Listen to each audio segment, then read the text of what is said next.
Bom dia, eu sou o Fabrício, assessor de investimentos especializado no atendimento de clientes que são de alta renda e venho aqui colocar aqui algumas informações da maneira como o mercado financeiro tem digerido essas primeiras horas, logo em seguida a eleição do Lula, né, que foi possivelmente a eleição mais polarizada da história do nosso país, né? Então, o que a gente tem aqui de informações para trazer para vocês? No pré-market, Bovespa estava caindo lá 4, 5%, abriu com uma queda de 1,5%, agora o Bovespa já está no cenário positivo de 1,3%.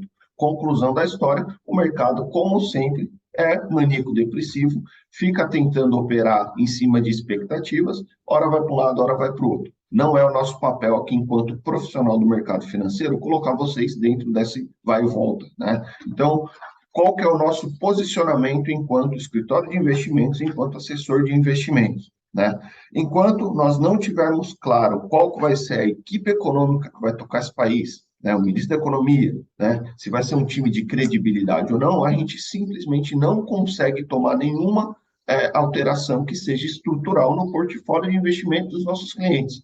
Tão simples quanto isso, porque a gente ainda não sabe qual que vai ser a sinalização, né? Agora, existem algumas considerações que elas são independentes da equipe econômica. Isso eu acho que vale a pena trazer aqui para vocês, que é um pano de fundo de possíveis alterações que sejam feitas nos próximos meses, tá? Então, vamos lá. Primeiro ponto muito importante.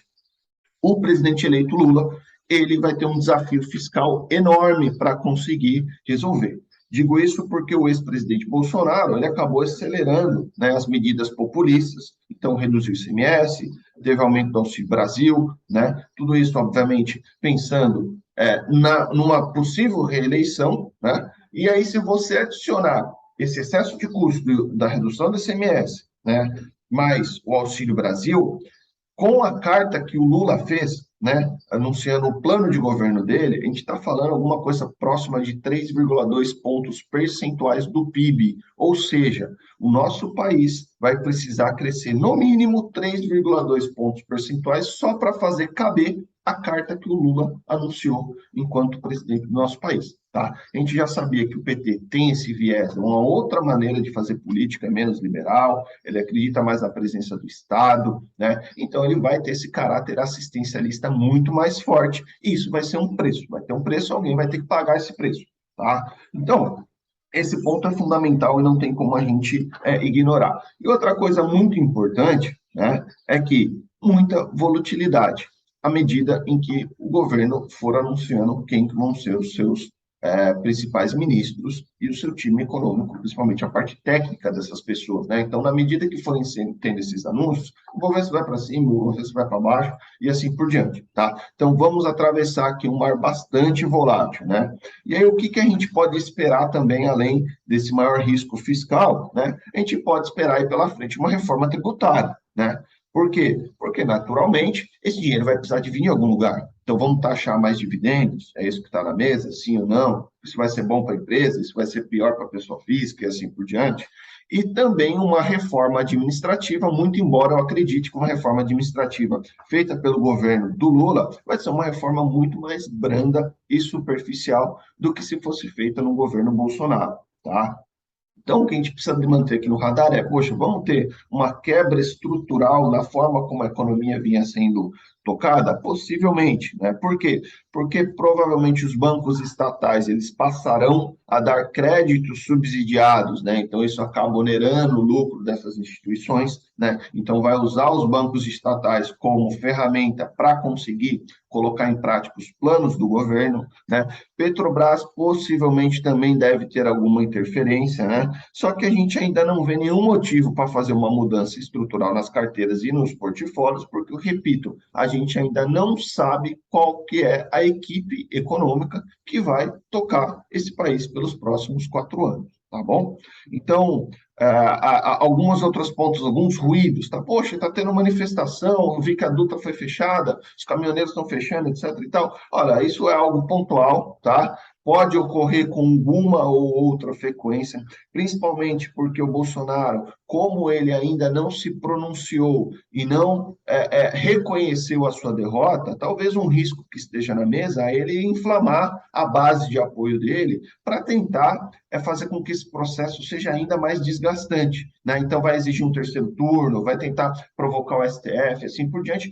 Tudo isso são ações que podem trazer mais volatilidade para o portfólio. Então, assim, tem um portfólio de investimentos, meu risco, ele está bem controlado, aquela posição que eu tenho em ações, eu não acho que ela é muito exagerada, ação, não vamos fazer nada por enquanto. Ah, não, estou achando que eu estou muito posicionado em ações, vamos fazer a redução pontual naquelas ações que são principalmente atreladas ao risco estatutário, né? Um risco de um governo mais gastão e de usar essas empresas estatais. Tá?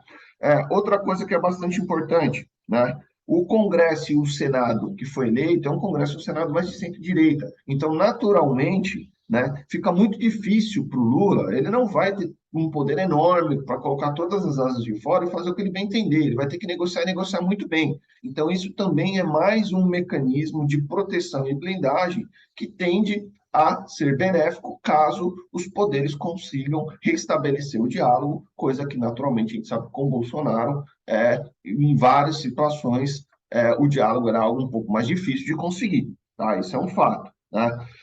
Pontos positivos aqui, ou talvez a expectativa de alguns setores que possam se beneficiar com essa eleição do Lula. O varejo, só que a gente sabe que varejo depende de renda, juros e inflação. Então, a inflação precisa continuar caindo, juros precisa cair em algum momento, possivelmente vai começar a cair em junho do ano que vem, tá? E renda, naturalmente, a nossa expectativa é que com uma maior distribuição de renda, aquelas empresas ligadas, sei lá, lojas Renner, lojas Americanas, Magazine Luiza, alguma coisa nesse sentido, possa se beneficiar por ser empresas que acabam vendendo mais para a classe C e D, que são as classes que mais se beneficiariam de uma estrutura de divisão de renda maior. Tá? Outro consenso do mercado é a parte de construção civil. Então, a gente tem aí alguns programas que podem ser retomados, né, ou fortalecidos, que tendem a beneficiar principalmente aqueles que são de baixa renda, e o consumo discricionário que eu já comentei. Né? Outro setor que pode se beneficiar também é o setor de educação. Né? O FIES vai ser fortalecido novamente, assim por diante. Né?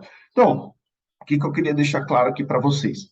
Ainda não temos nenhuma informação estrutural, não é momento para pânico, não é momento para preocupação. As instituições do nosso país, elas estão muito bem fundamentadas. O Banco Central tem um mandato independente, então ele vai continuar por mais 2 anos, né, na estrutura que está agora.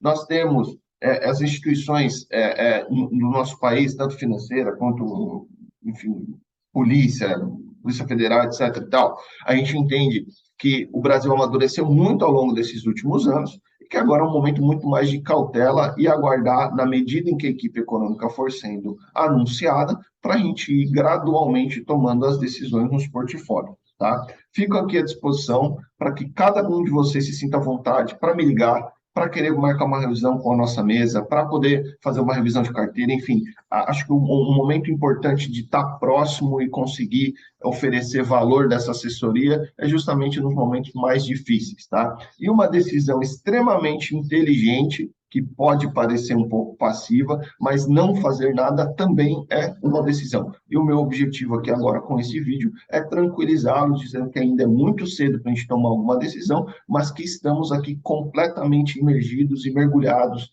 em cada um desses possíveis anúncios que vão saindo aqui ao longo dos próximos meses, para daí sim entrar em contato com vocês de maneira proativa e ir reduzindo as estratégias ou aumentando as estratégias de alocação em risco na medida que a gente tiver mais informações, tá bom? Muito obrigado aqui pela atenção, um abraço e até daqui a pouco.